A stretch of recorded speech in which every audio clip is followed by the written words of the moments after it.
Welcome to Pipes and Poetry. Welcome to our garage where today we're going to talk about Bob Dylan. Is Bob Dylan a poet? Can we think of him in that manner? Um, Bob Dylan did win the Nobel Prize for Literature in 2016. That caused a little bit of an uproar amongst some people. Some people didn't think, a world famous rock star should be getting the Nobel Prize in literature. That maybe there's more deserving people that could have used it more, or something. Especially when poets don't really get a lot of recognition as it is. Valid arguments, all, but I don't like to. I don't like to put, brackets around terms like poetry to say, they're hard to find. Because if you go hard defined lines that say this poetry has to be this or has to be that. Now, I do think you can't label everything as poetry because then it sort of loses its meaning, right? I once took a class called A Sense of Place where the professor was like, food can be a place and people can be a place and all these different senses and sensory type things. I'm like, well, if everything can be a place, then what's a place? Didn't like that class too much. Anyway, same with poetry. If you can find sections of a novel that seem poetic, maybe even have sort of a rhyme to it. They're profound parts of novels or short stories or something like that. I tend to think of the last paragraph of The Dead by James Joyce. If you read that, it's very poetic. It's not a poem. I mean, I think to be a poem, it's got to sort of have some intent to be a poem. Which sort of makes an argument against Bob Dylan. I don't know what his intention was. I don't know if he definitely didn't, or at least not that I know, publish them as in a book of poems. But neither did Homer. They were orally handed down. Homer's stories were orally. Sorry about that. Handed down. So it's not like it has to look a certain way on the page. Poems may or may not be meant to be put on the page, but. I picked today to talk about Visions of Johanna, one of Bob Dylan's most popular songs. Not as big as some like Blowing in the Wind or The Times They Are Changing or Rainy Day Woman or something like that, but still pretty popular nevertheless. A lot of people think it's a lot of people's favorite Bob Dylan songs. It's definitely one of mine. But the reason is because it doesn't have a serious the music behind it. If you listen to the I guess what the released version, I don't know if it was released as like a single for radio play, but if you just go to YouTube and look at the Vivo for Visions of Johanna, the music is not dominant. It doesn't like the songs, it does have a structure and the lyrics circle around it, but it's more as sort of background for the lyrics, I think. Now there are some sick harmonica solos in there, but he's not talking when he's playing those because he's playing the harmonica and you can't speak and play the harmonica at the same time. So anyway, so let's just take a look at it and see what you think. Form your own opinion. Is Bob Dylan a poet? Does he deserve to win the Nobel Prize? And a lot of, I guess, another, my only argument against him winning the prize, and I'm not arguing against it. I'm happy, like I said, I'm happy he won it for him. I think it's deserved. If you look at his category, his catalog of work, body of work, is huge, and a lot of stuff he wrote, isn't it? People are still going through some of his basement stuff and his old notebooks trying to glean new songs from them. So My argument, though, is that James Joyce never won, never won the Nobel Prize, and you can make that argument for almost anybody who wins the Nobel Prize because, to me, James Joyce is the best novelist ever. So that's my opinion. But anyway, it's not the same committee that selected Bob Dylan. So anyway, I'm not going to say Bob Dylan didn't deserve it, but you can make that argument if you want. So let's take a look at the poem or song. All right, here we are. Now it does have a form. Now forgive my layout here because I wanted to make it big enough to be seen and have as much of it on the page as I could.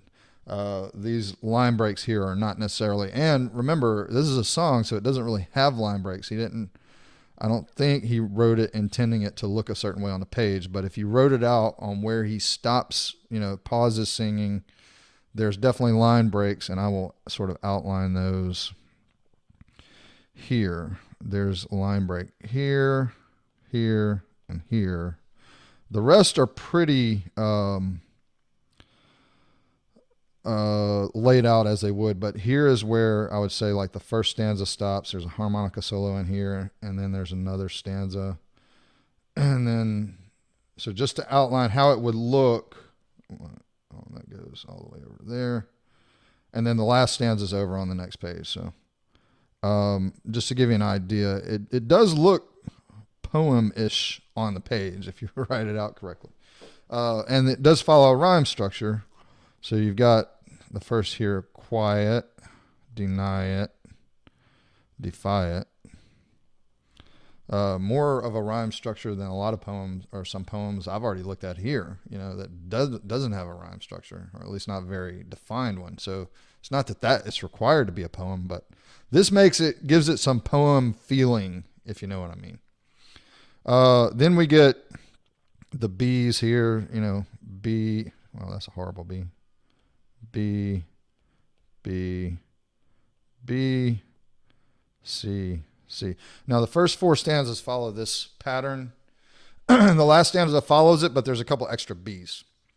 We'll see that when we get to it. So let's just read through the first stanza. Ain't it just like the night to play tricks on you when you're trying to be so quiet? We sit here stranded, though we're all doing our best to deny it. And Louise holds a handful of rain, tempting you to defy it. Lights flicker from the opposite loft. In this room, the heat pipes just cough. The country music station plays soft, but there's really nothing to turn off. Just Louise and her lover so entwined, and these visions of Johanna that conquer my mind.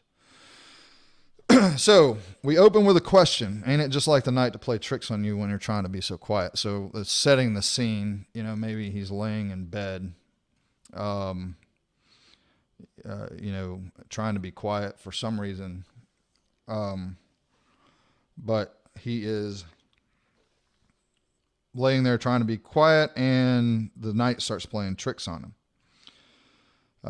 Then we get to we sit here stranded. Now there's definitely a question here on who he's talking about. Is he with someone? Is he by himself and with some other people in the house? And then who is Johanna? Is she, a lot of people think of it as a lost love. A lot of people think the actual person could be Joni Mitchell. Maybe. But it could also be something else, and maybe we'll get to that. Maybe it's not an actual person. Maybe it's a metaphor or symbol of something else. Now, with Bob Dylan, and we'll see that here, there are some points, some lyrics that just don't make any sense. And I've listened to a lot of Bob Dylan, analyzed a lot of his songs, and there's nothing within the poem that points to the meaning of some of his lines. And I've heard that he sometimes will just write on the fly, to make the song sound good with the music. I don't know if that happened here, but let's just take a look and see if we can make some sense of some of this. We sit here stranded, though we're all doing our best to deny it. So we're getting it gives us another bit of feeling about stranded, meaning stuck in a situation, maybe some sort of isolation, but stuck without the ability to move, and probably not literal here, because the night's playing tricks on him. So we're thinking mental images or mental states here, I would think. And again, here we get to another sort of not really sure what it means, but Louise holds a handful of rain, tempting you to defy it. I don't know. Whatever, Bob. What could rain be? I've heard people say, I've read things and talked to people about it. Some people think it might be drugs. Rain is repeated, though, and we'll see it a little later, but let's just keep going. Lights flicker from the opposite loft. In this room, the heat pipes just cough. The country music station plays soft, but there's nothing to turn off. So that could be a commentary on the state of art today. I mean, this is an old song. I don't know when it was written. I think this was off of, what was it? Blonde on Blonde. Sometime in the 60s, maybe early 70s. Before my time. Anyway. So, or maybe his ability to create music. Even maybe he's saying that even though the station's playing, there's nothing to turn off because it doesn't amount to anything. And there is a theme here that I will point out, at least to me, of a failure or artistic failure by him, or maybe as society in general, of artists of that day. Maybe that was the complaint he was making. But here's where it gets strange again. He said, just Louise and her lover. He could be talking about him, and I most of the time think he is, but I think he may be picturing himself outside of himself, picturing the scene he's in, and this might be part of how the night's playing tricks on him, and these visions of Johanna that conquer my mind. So a lot going on there in a little bit of space. His mind's being conquered by Johanna, who we don't really know who it is yet, and we're not really going to find out. Nothing concrete anyway. But let's just see where we go. In the empty lot where the ladies play blind man's bluff with the keychain and the all-night girls, they whisper of escapades out on the D train. We can hear the night watchman click his flashlight, ask himself if it's him or them that's insane. Louise, she's all right. She's just near. She's delicate and seems like the mirror. In Dylan's song, that would rhyme. She's delicate and seems like the mirror. Sorry, my poor attempt at a Bob Dylan impersonation. But she just makes it all too concise and all too clear that Johanna's not here. The ghost of electricity howls in the bones of her face, where these visions of Johanna have now taken my place. All right, so remember when I talked about some nonsense? We're not quite to the most nonsense yet, but in the empty lot where ladies play blind man's bluff, I think the important piece of that is the blind. Even though they hold the key maybe to vision, to actual sight. And remember, vision, try to pay attention when you see vision here. Anything, especially in this stanza, anything that affects vision could be important. So they're blind, they're playing a game, but deals with being blind, blindfolded or something, not being able to see. With the keychain, I don't know.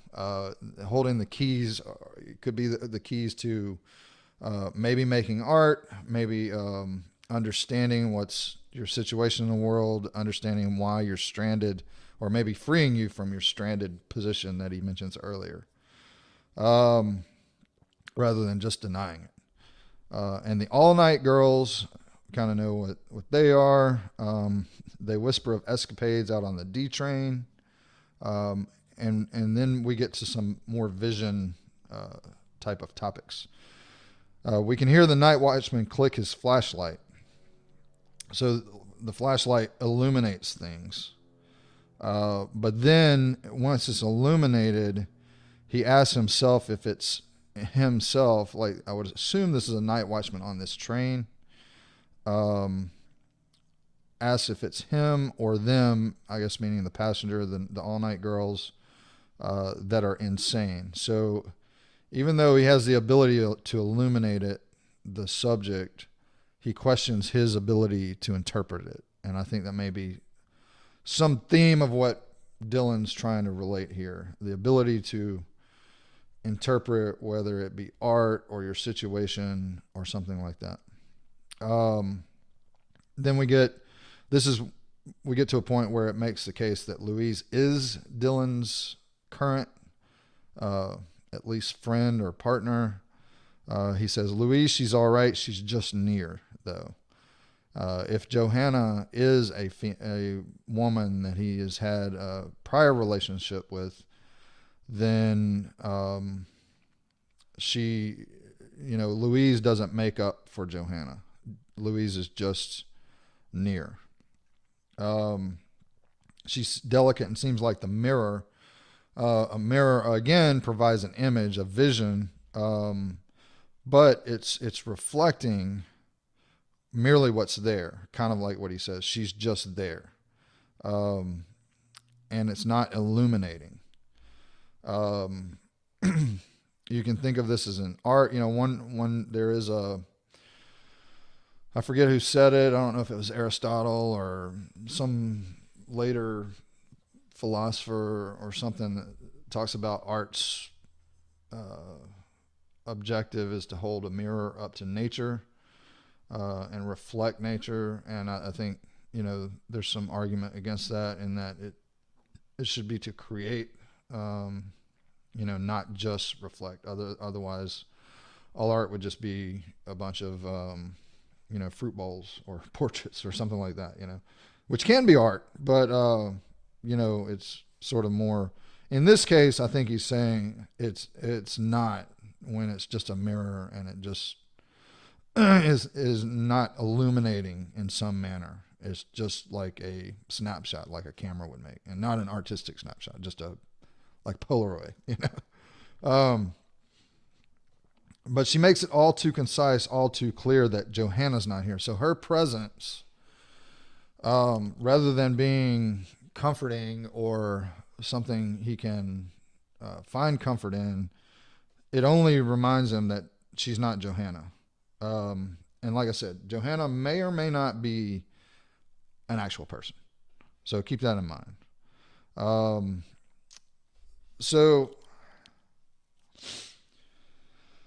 Let's see. The ghosts of electricity howls in the bones of her face. Make of that what you will. Where these visions of Johanna have now taken my place. So I think with that line, maybe it means that he's in it. It's taking the place of him. He can't do anything. It's taking away his creative ability, and it's not him anymore. It's just this longing for Johanna or these visions. So, all right, let's go to the next stanza. So we're now here. Now, little boy lost, he takes himself so seriously. He brags of his misery. He likes to live dangerously. And when he's bringing up her name, he speaks of a farewell kiss to me. He's sure got a lot of gall to be so useless and all, muttering small talk at the wall while I'm in the hall. How can I explain? It's hard to get on, and these visions of Johanna have kept me up past the dawn. All right. I don't really get much there. Who is little boy lost? Is it, there's not really enough information here. And like I said, I try when I look at poems or song lyrics, whatever, I try to look within them to see what, the evidence for meaning needs to come from within them, not like, oh, well, little boy lost, he had this friend or something that you often refer to. It's him, that's biographical data. Sometimes that's important to note, but I don't know who little boy lost is. But apparently, the speaker here is not really fond of him. And he's useless in the speaker's eye, and he just mutters small talk and at the wall, so he's not trying to communicate anything, maybe in an artistic manner, the way the speaker wants to be able to. And then we get to the last line. These visions of Johanna kept me up past the dawn. Okay. Fourth stanza. Inside the museums, infinity goes up on trial. Voices echo, this is what salvation must be like after a while. But Mona Lisa must have had the highway blues. You can tell by the way she smiles. See the primitive wallflower freeze when the jelly-faced women all sneeze. Hear the one with the mustache say, geez, I can't find my knees. Oh, jewels and binoculars hang from the head of the mule, but these visions of Johanna, they make it all seem so cruel. So it seems like we've gone here either in his mind to a museum. In the museum, infinity goes up on trial. I think this is kind of like what we've talked about, what art is, how artist wants to become permanent, lasting, and makes them sort of become infinite, because the Mona Lisa is still there, right? She's permanent compared to Da Vinci, who is buried somewhere now. All right. But infinity, is a concept we have talked about. It is a not just in art, but it's also a difficult concept to wrap your mind around for any human consciousness. Now we get voices echoing inside this museum, which means it might be empty, and maybe the museum contains art, but nobody goes to see it anymore. I don't know if that's what he's trying to say, but it could be. And it says that this is what salvation must be like after a while, and this might turn back on infinity, being like eventually, salvation or eternity turns into, nothingness because it goes on forever. Anyway, Mona Lisa must have had the highway blues. You can tell by the way she smiles. Mona Lisa's smile is, an artistic achievement. The Mona Lisa is probably the most popular painting ever. Her smile is a source of debate because she seems like she's smiling, but either wryly or barely smiling. Then we get to a little bit of nonsense, maybe. Maybe just stuff put there for the purpose of rhyme. I don't know. Make your own opinion of it. See the primitive wallflower freeze. I don't know if he's talking about a person there being a wallflower that's frozen. Maybe a wallflower not being able to move and participate in what's going on reflects his inner struggle. When the jelly-faced women all sneeze, make up your own, right? Hear the one with the mustache say, and I don't know if he's talking about a lady with a mustache, and I don't know what difference it make, because like I said, this seems to be like nonsense. But she says, geez, I can't find my knees. If there's something there, it's deeper than I can get. Please, if someone knows, let me know. We do get a reference there. It's a plea. It is geez, and maybe there's something to do with this lady with a mustache that can't find her knees.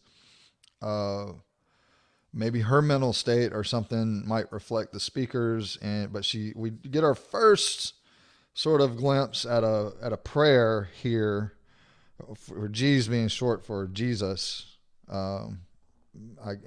Praying to him. I can't find my knees. Please help me find them. So either I can get out of here or stop being stranded. Might tie back to all of that.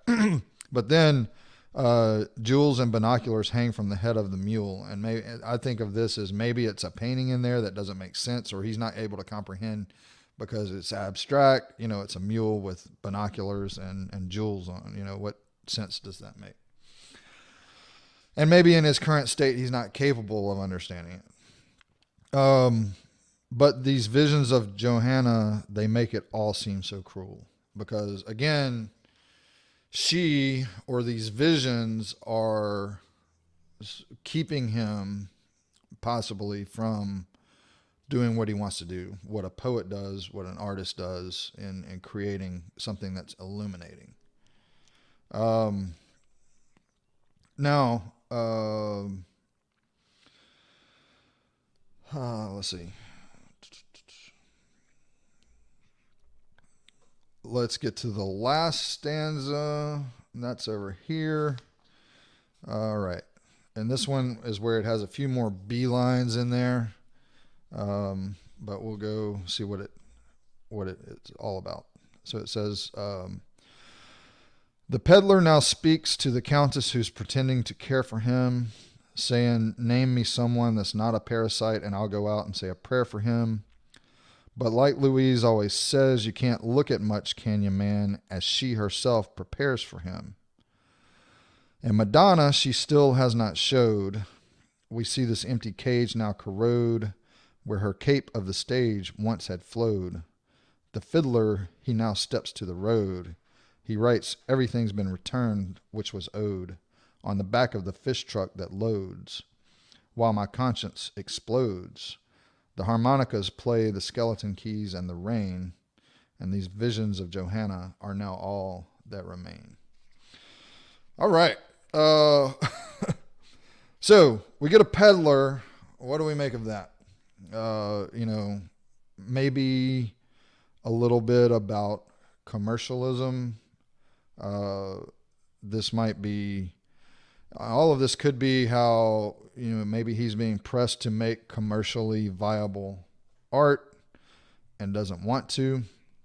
That's definitely in here. The visions of Johanna are more of a pure art, or at least it's reminding him of what he wants to do, but he can't. And that would kind of tie in with Louise being, maybe Louise is common. I mean, if you think of, I don't want to insult anybody named Louise, but maybe that's a more common name than Johanna. It's not Joanna, it's Johanna, which there could be some biblical reference there, maybe with that H as in being kind of like a Hosanna or something in Jewish terms, in the Jewish language. I don't know. I don't speak Hebrew, but maybe there's something there. Bob Dylan was a Jew. He converted to Christianity at some point in his life, I believe. But his background, he was raised as a Jew, so he would be familiar with the Bible, the Torah, and then I don't think he had converted yet, but is still probably familiar with the the New Testament as well. When he was writing this, he is going to talk about the New Testament here coming up, or that I've already read. But anyway, so there's a peddler, maybe representing the commercial music scene. The pressure's on the speaker here, but he's speaking to the countess who's pretending to care for him. Why is the countess pretending to care for the peddler? And maybe the peddler is him. and that's how he's viewing himself now. And we've got this higher up, a countess, royalty, or maybe someone who's pretending to care for him but doesn't, because they pretend like they want what's best for him when really they just want him to keep putting out hits, something like that. And the peddler says, name me someone that's not a parasite and I'll go out and say a prayer for him. So apparently he's arguing because he's like, maybe he's been accused of being a parasite, and he's like, name me someone that's not. Name me someone that hasn't. And you could get this to his art. Maybe name someone that hasn't sold out, and I'll go say a prayer for him, because he probably needs it if he hadn't sold out. And maybe, I don't remember, was this the first Electric album? Maybe. That might be worth looking up. We do get, that could tie back to that earlier line of the ghost of electricity howls in the bones of her face. I don't know. Maybe this has something to do with Dylan going electric. I don't know. I'm not a Bob Dylan historian. I like a lot of his songs. But that could make sense. That he's been accused of selling out and now he's getting back. He's saying, well, name me someone who hasn't. I'll go say a prayer for him because he's probably struggling. If he hasn't, because he's not making any money. I'm not sure that's what it means, but it could be. But then he says, but like Louise always says, you can't look at much, can you, man? Now, this is look here, more vision type things. And I don't really know what she's trying to say there, other than, maybe you can't see too clearly by saying you can't look at much, or meaning he can't look at many things because he can't take all these things in at one time. I don't know. And then it says, as she herself prepares for him. I guess the peddler. It seems like it refers back to the peddler. I don't know. Anyway, now we do get to, like I said, some New Testament type stuff. And Madonna, who would be the mother of Jesus, she's still Mary. She still has not showed. I don't know if it means arrived or something like that. I don't know if Madonna if he's saying something about Johanna here. But anyway, she has not showed as maybe showed up, or maybe she hasn't showed as in showing that she's pregnant yet. Maybe that's what we're looking at. We see this empty cage now corrode. Where her cape of the stage once had flowed. I don't know. I've heard that maybe Madonna, this is maybe when, if Madonna is the same as Johanna, and it does reference some other love interest that he had, maybe at once he had kept her in a cage, but then once he let her go, and not physically probably, but I hope not. But and then now she's gone. But I'm still not sold that. I mean, on the surface, Johanna could be an ex-lover, but I think it's more, of a way of looking at art. And Johanna is the art that he wants to make compared to the art maybe he's being forced to make. And we get to some, I don't know, really, not really nonsense, but her cape of the stage once it flowed, once Madonna was important, but no more. There's disillusionment here, I think. Religion is not satisfying either the people or the artist. Now, again, I don't know if he's converted to Christianity yet. I don't know why Madonna or Jesus would satisfy him if he hadn't. But he could just be referring to the people, and using that term as religion in general doesn't satisfy him or provide. There's a disillusionment going on in the world, and the world is he's alone in the world. That has to do with him being stranded, stuck. Anyway, we get to the fiddler. Not sure if that's the same as the peddler. But the fiddler now, he's stepped to the road.